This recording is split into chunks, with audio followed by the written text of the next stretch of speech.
Lição 12. As batalhas de Josué. Então Josué, ele foi o homem de batalhas. Se teve um cara que lutou, gente, o cara tá com 70 anos. 70 anos já queria estar aposentado faz 20 anos. E o cara, foi quando o cara começou a guerrear, foi quando ele começou a lutar, né? Então a gente vê aqui no livro de Juízes, né? São estes os reis da terra, aos quais Josué e os filhos de Israel feriram daquém do Jordão, para o ocidente, desde Baal-Gade, no vale do Líbano, até o monte Elaque, que sobe a Seir, e cuja terra Josué deu em possessão às tribos de Israel, segundo as suas divisões, a saber, o que havia na região montanhosa, nas planícies, na Arabá, nas descidas das águas, no deserto e no Neguebe, onde estava o Eteu, olha só os povos, Eteu, Amorreu, Cananeu, Ferezeu, Eveu, Jebuseu, ao todo foram 31 reis que Josué lutou. 31 reis. Game of Thrones não chega nem perto disso aqui, né, gente? As crônicas de Gelo e Fogo, você pode pegar qualquer livro de ficção, nenhum herói lutou contra 31 reis, 31 povos. Josué lutou contra 31. Para você ver o nível do líder que foi levantado por Deus para liderar o povo, né? Primeiro que começou por um milagre. Eles chegarem na Terra Prometida foi um milagre. Por quê? Eles tinham que atravessar o Jordão. O Jordão é um rio fundo, não é um rio raso. Então o que faz? Josué manda, primeiro vai os levitas com a arca. Quando os levitas então entram no rio e pisam o pé no rio com a arca, o fluxo do rio para. Então eles começam, é como se fosse uma divisão de água, mas a água para aqui, então daqui para cá não tem mais água. E eles passam a pé enxuto. Enquanto os levitas estavam com a arca dentro do rio, não estava todo seco. Passou todo o povo. Depois, quando os levitas saem com a arca da aliança, a água volta de novo a correr de forma normal. Então a entrada do povo de Israel na Terra Prometida já foi um milagre. E foi uma das provas de confirmar a liderança de Josué. Moisés abriu o mar, Josué abre o rio Jordão. Não, eram os sacerdotes levitas, né? E sem tocar na arca. Eles carregavam os varões aqui no ombro e a arca, né? E eram 4, né? Então eles entraram, pararam, a água parou, o povo passou todo, né? Então nós temos a primeira luta e guerra de Josué na Terra Prometida. Lembrando que ele já tinha guerreado antes, a leste do Jordão, o que é hoje a Palestina, né? Então primeiro ele vai enviar 2 espias para a cidade de Jericó. E aí a gente tem aquela história que os espias entram para ver a terra, para poder sondar como era a cidade. Descobrem que tinha espias de Israel lá na cidade. Os guardas de Jericó tentam caçá-lo. A prostituta Raabe esconde eles. Eles escapam da cidade, né, pelo muro. Se vocês, gente, se vocês imaginar o tamanho de Jericó, o tamanho da muralha, que a gente às vezes fica pensando assim que é a gente lembra muralha e pensa que é muro. Igual o muro de casa, o muro que tem aqui na frente. Né? Eu quando era criança, sempre imaginei assim, não é tão difícil derrubar a muralha. Né? Se você for com muita força no muro, bater bastante, cai também, né? Mas as muralhas de Jericó não era muro. Tanto é que a casa de Raabe era em cima da muralha. A largura era quase a largura desse templo. A muralha era mais ou menos essa largura.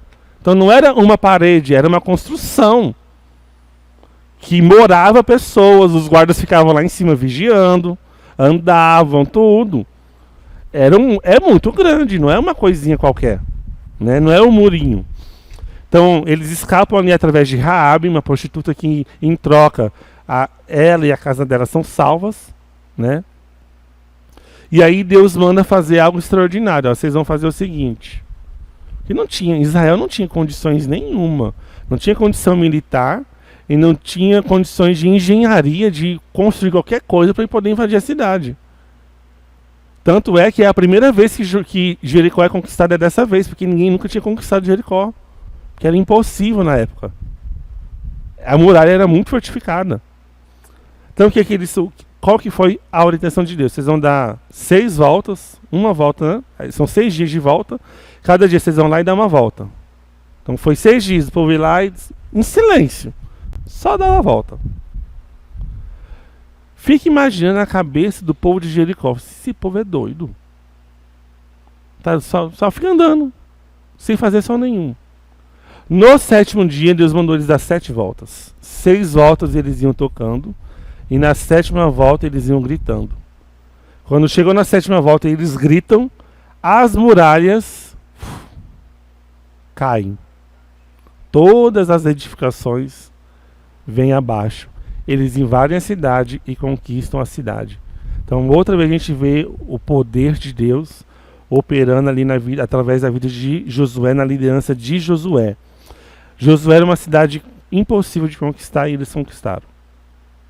A ordem de Deus foi bem clara.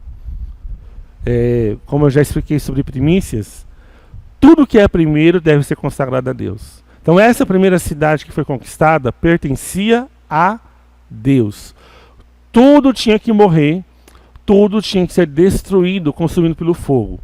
Prata, ouro, todas as pessoas, homens, mulheres e crianças tinham que ser mortos. Tudo.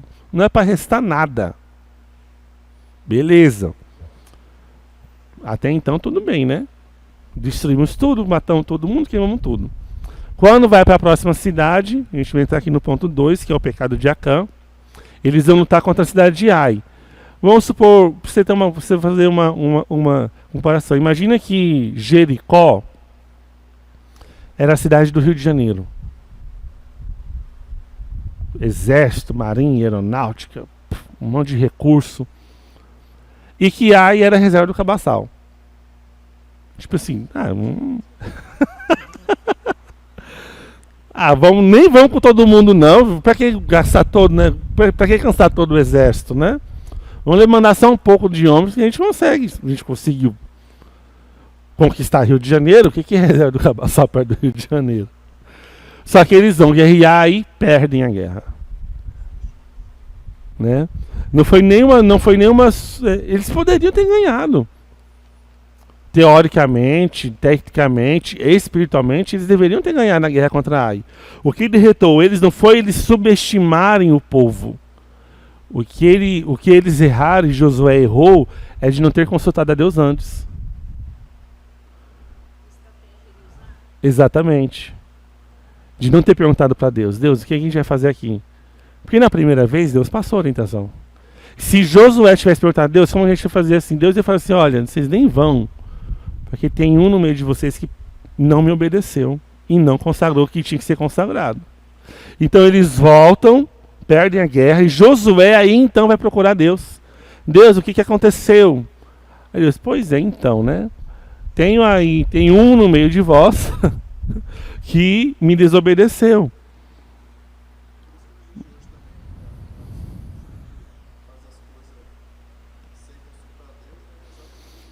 Exatamente. Eu fico assim impressionado como que as pessoas têm muita capacidade de não consultar a Deus, faz as coisas, não dá certo e ainda culpam Deus porque não deu certo. Porque eu já sou dizimista, porque eu já sou ofertante, porque eu já trabalho na igreja, por que Deus não me abençoou? Porque você não perguntou para Deus, você não sabia se era para fazer? Você não sabia, você perguntou se era de Deus, se não era, se era para fazer ou não? Então Deus fala assim, Josué, olha, tem um aí no meio de vocês que não obedeceu a ordem. Que pegou que não deveria ter pegado, tá aguardando aí.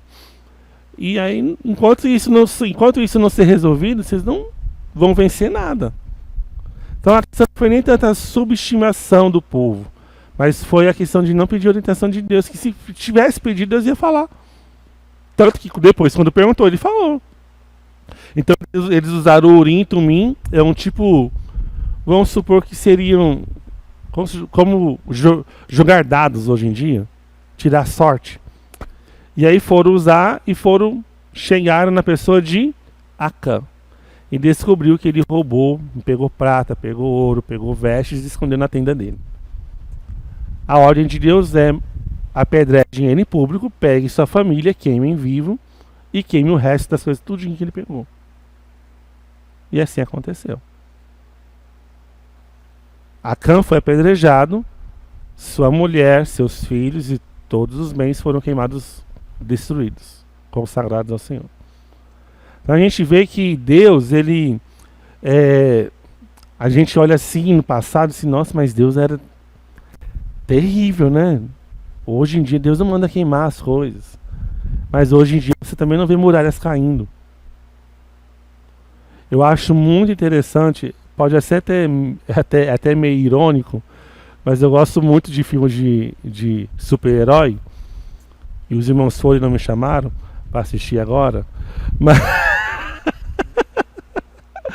Mas tô brincando. Mas tem uma frase do filme do Homem-Aranha que eu acho que deveria estar na Bíblia. Mas assim, o conceito está na Bíblia. Com grandes poderes vem grandes responsabilidades. E é assim que acontece. Gente, Deus estava fazendo coisas enormes. O nível de responsabilidade também era enorme. O nível de maravilha que Deus estava operando era extraordinário. Então o compromisso, a santidade que ele requereu também era extraordinário. Não tinha espaço para falhar. A questão é, você quer grandes coisas, esteja disposto a sacrificar grandes coisas. A pessoa, eu quero ser um grande influenciador, coach mundial. Vai aprender inglês pelo menos, básico, né? Vai estudar, aprenda a escrever primeiro direito. Você quer sonhar? Então as pessoas desejam coisas grandes, mas não estão dispostas a sacrificar coisas grandes. É por isso que Deus requeriu muito do povo. Gente, eu não estou dando qualquer coisa para vocês. Vocês não vão precisar lutar quase nada, porque eu vou matar os exércitos. Eu estou dando a terra. É só para vocês irem, e vocês ainda querem me desobedecer. Então Deus castigava mesmo e não aceitava a falta de santidade no meio do povo. Ele condenava mesmo. Porque o que estava sendo dado era grande, não era pequeno. E até nos dias de hoje, vocês pensam que não, mas a graça é só para salvação. Mas o galardão é mérito. As pessoas dizem assim, mas um dia eu quero ser um grande pregador igual fulano de tal. Você está disposto a pagar o preço que fulano de tal pagou? A ter a vida que o cara teve? A passar pelas dificuldades que o cara passou? Gente, não é qualquer coisa não. Eu estava lá em Jaguarão, agora, lá no Encontro com Deus, e eu contei o meu testemunho de vida. Falei assim, gente, às vezes a gente olha assim, lindo o testemunho das pessoas. Né? Nossa, fulano passou por isso e daquilo. Eu passei por muita coisa. Agora, eu queria estar aqui contando isso? Não. Porque eu preferia não ter passado por nada disso. É muito fácil falar, mas não é nada fácil passar. Passar pelas dificuldades não é fácil. Ninguém quer. Mas se nós queremos nos tornar grandes, temos que aprender também a passar por grandes dificuldades. Não tem escapatória.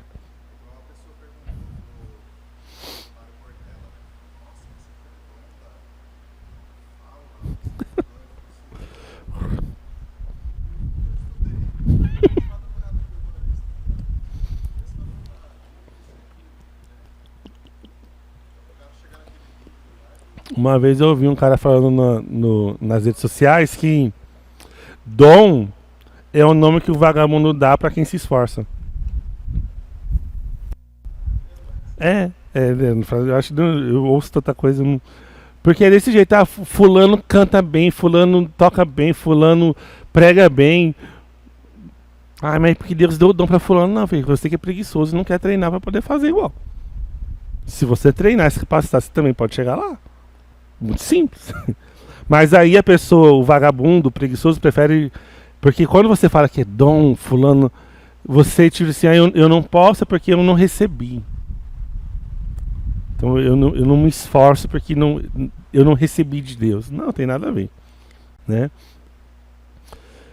Aí nós temos uma outra questão. Primeira questão sobre Josué, sobre aquilo que eu falei que Moisés fazia e ele não fez, foi essa primeira vez. Ele vai lutar contra Ai e não pede a orientação de Deus. A segunda vez é quando eles vão encontrar os gibeonitas. O povo de Gibeon, eles vão usar um artifício. Eles viram, poxa, eles destruíram Jericó, conquistou Ai.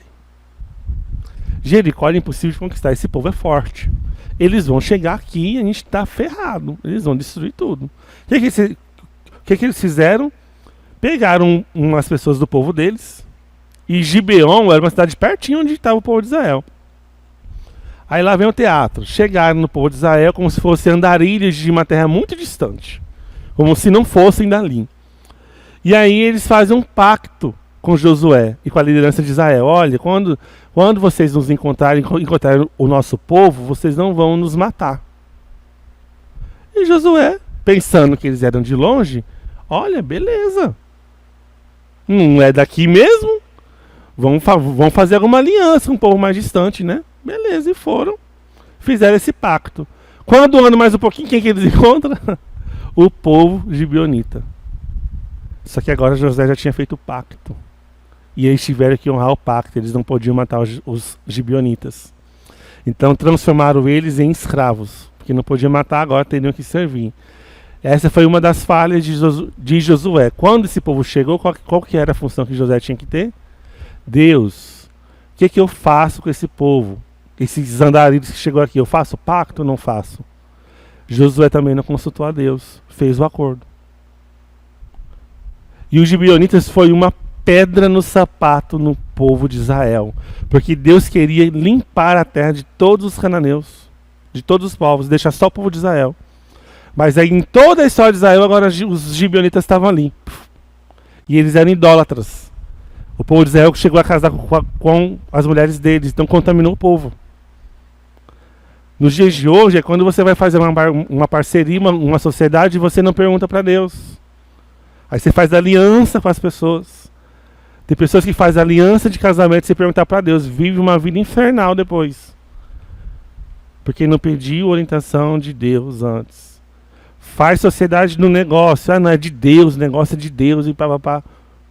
Não perguntou para Deus. Dá problema no futuro. Né? Esse foi mais um dos defeitos de Josué no quesito de não consultar o Senhor.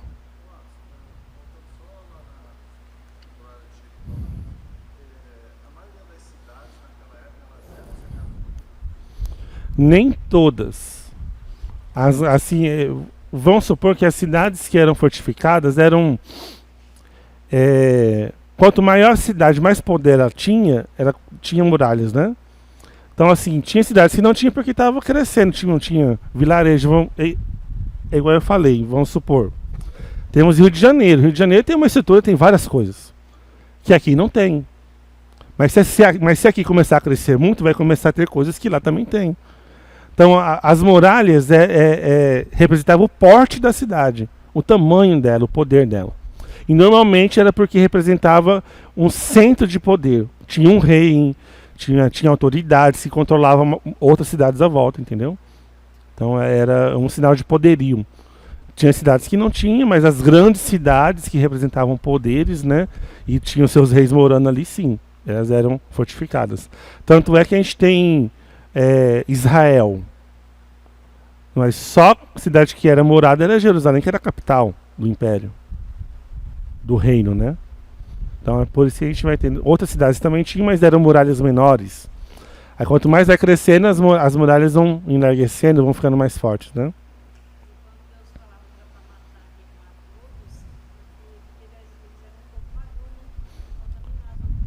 Exatamente. Na verdade, a conquista de Canaã, Deus permitiu, porque a Bíblia diz que Deus estava esperando a taça da ira dele encher contra o povo. Então, além de dar a herança para Israel como promessa, Deus estava castigando aquele povo daquela terra por serem idólatras e afastados de Deus. Eram duas funções: dar a promessa para o povo de Israel e castigar e condenar o povo que estava distante de Deus. Por isso que eles teriam que ser destruídos, né? Então a gente vê também agora as guerras de Josué contra os reis do sul. 5 reis se uniram contra o povo de Israel, né? Eles viram, o povo começou a ficar aterrorizado. Josué estava passando a patrola em tudo. Vamos supor numa guerra de hoje, o que aconteceu na Segunda Guerra. Hitler foi avançando e foi destruindo tudo. O povo foi ficando com medo. Os povos estavam mais perto, né? Assim, uma hora chega aqui. Se chegar aqui a gente está ferrado, que a gente não tem tanto poder, né? Então 5 reis na parte do sul, ali da terra, se uniram. Eram reis que antigamente eram inimigos, mas agora se uniram para tentar derrotar o povo de Israel. Josué luta contra eles e ganha, né? Foi nessa guerra contra os reis do sul. Tá lá a guerra, Josué estava ganhando, mas o dia estava acabando, estava ficando escuro. Já ia começar a ficar escuro. O que Josué faz? Deus para o sol e a lua até a gente ganhar a guerra. Então o sol e a lua pararam e ficou dia durante mais um dia, mais 24 horas até eles ganharem a guerra. Então o sol e a lua voltaram a se movimentar e o dia transcorrer de forma normal. Depois dessa guerra contra os reis do sul, veio os 5 reis do norte, também contra o povo de Israel, e também Josué ganha deles, né? Os do sul foi, então assim, em um curto espaço de tempo, de pancada, em uma semana Josué destrói 10 reinos. Só de pancada, assim, pronto, agora as terras deles são nossas. De 10 reinos eles já conquistaram de pancada. Então a gente vê que nos dias de Josué, quando em obediência, experimentou-se a bênção anunciada por Moisés. Lembra na nossa lição que nós estudamos sobre a bênção e a maldição? Quem não estava na aula, assiste lá no YouTube. Tem o link lá no grupo. Se vocês forem obedientes, vocês vão ser abençoados, vocês vão conquistar, vocês vão vencer.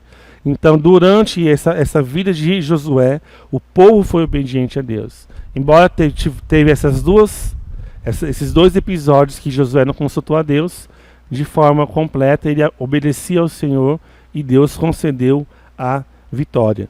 E Josué mostrou-se uma pessoa preparada para liderar o povo até em dias de guerra, né? Nos falta liderança desse tipo hoje. Liderança forte e principalmente comprometida com Deus.